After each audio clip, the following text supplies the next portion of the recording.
कि अगर इस मदारी, इस जोकर में दम है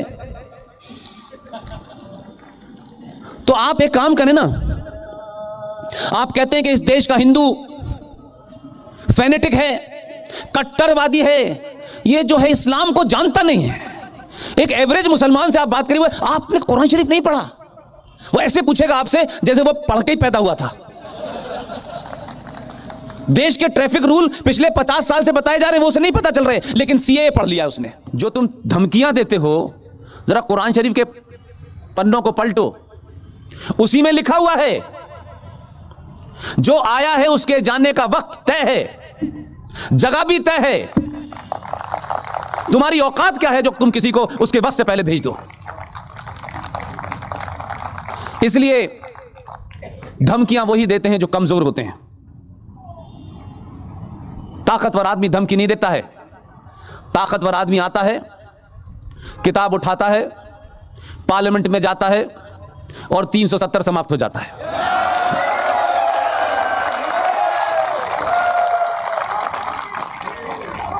इसलिए यह जरूरी नहीं है कि जो धमकियां दे रहा हो वो बहुत ताकतवर होता है। हमने बड़ी धमकियां देखी। जो लोग निजाम मुस्तफा बसाना चाहते थे कश्मीर में, अल्लाह की हुकूमत बसाना चाहते थे, हमारे आजादी के आसपास के बौने नेताओं ने किन कारण से 370 दी मुझे नहीं पता, किन कारणों से 14 मई 1954 को 35 दी, किन के सामने और किन ब्लैकमेलिंग की वजह से उन्होंने दी मुझे नहीं पता। लेकिन मेरे दौर में मुझे यह पता है कि मुख्यमंत्री ने भी मुझे धमकी दी, पूरे राष्ट्र को देने लगी वो धमकी, और उन्होंने कहा 35 से जो छेड़छाड़ करेगा ये समझ ले कि जम्मू कश्मीर में फिर तिरंगे को उठाने वाला नहीं मिलेगा। एक मुख्यमंत्री शपथ लेकर के भारत के संविधान की यह हिम्मत करती है कि वो धमकी देती है। सिटिंग चीफ मिनिस्टर, उस पर देशद्रोह का मुकदमा चलना चाहिए था, लेकिन सरकारें और समाज ने खामोशी इख्तियार की, इसलिए उसको लगा कुछ और बोलो।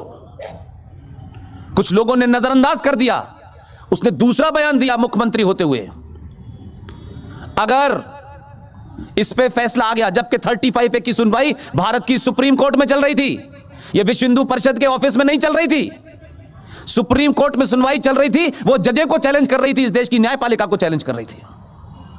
वो न्यायपालिका जो कंटेम्प्ट ऑफ कोर्ट करती है, किसी गरीब को पकड़ के खड़ा कर देती है। हिम्मत नहीं हुई उनकी कहने की। उसने कहा अगर आया तो हम हिंदुस्तान के 1947 जैसे हालात कर देंगे। बहुत लोगों को बुरा लगा।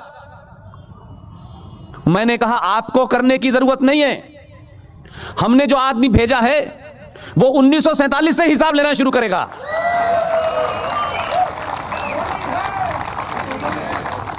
इसलिए हो यह रहा है, संकट यह है कि यह शाहीन बाग, यह जेएनयू, यह हैदराबाद, यह दुनिया भर की यूनिवर्सिटी में बवाल क्यों है?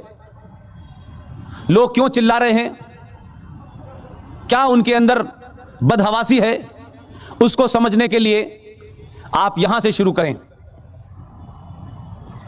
1947 से इस देश में, इस देश के संविधान में, इस देश की संसद में, इस देश की न्यायपालिका के माध्यम से जो एक इनविजिबल सत्ता क्रिएट कर दी गई थी, जम्मू एंड कश्मीर से भारत आजाद हुआ, पाकिस्तान बना, 2 नेशन थ्योरी पे बना।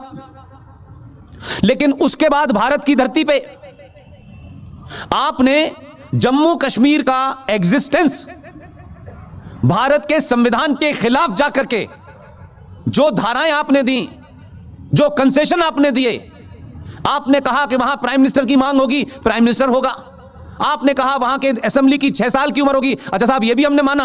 हमारा संविधान होगा, ये भी आपने माना। ये कंसेशन देते देते आप उन लोगों को लगने लगा कि इससे बढ़िया क्या हो सकता है, तो आपने वो नारे नहीं सुने। मुझे अल्लाह ने उस जगह पैदा किया है, मैं बड़ा शुक्रगुजार हूं अल्लाह का, कि जहां से पाकिस्तान बनने का आइडिया डेवलप हुआ और कई लोग यहां से गए और वहां के प्राइम मिनिस्टर और डिफेंस मिनिस्टर बने। और बकौल आरएसएन सिंह साहब के कि जिंदगी का आखिरी सफर जो मेरे सहाफत का, जर्नलिज्म का था, वो भी उसी मुल्क में आखिरी करवाया 12 साल का, जहां यहां के लोग कहते थे कि अगर हमारी आवाज को दबाया गया तो सरहद पार चली जाएगी। तो मैं उस सरहद पार देखने गया था कि इनकी आवाज को सुनता कौन है।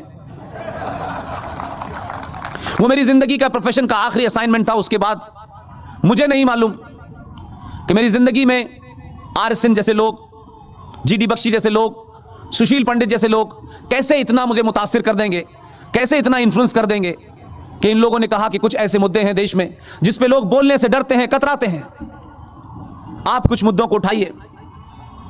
मैं बहुत सीधा साधा सा आदमी था, ये आर एन सिंह साहब ने बिगाड़ा है मुझे। और मुझे खुशी है, आज मैं पूरे फख्र से कह सकता हूं कि आर एन सिंह साहब इस देश के हर बच्चे को बिगाड़ दे तो अच्छा है।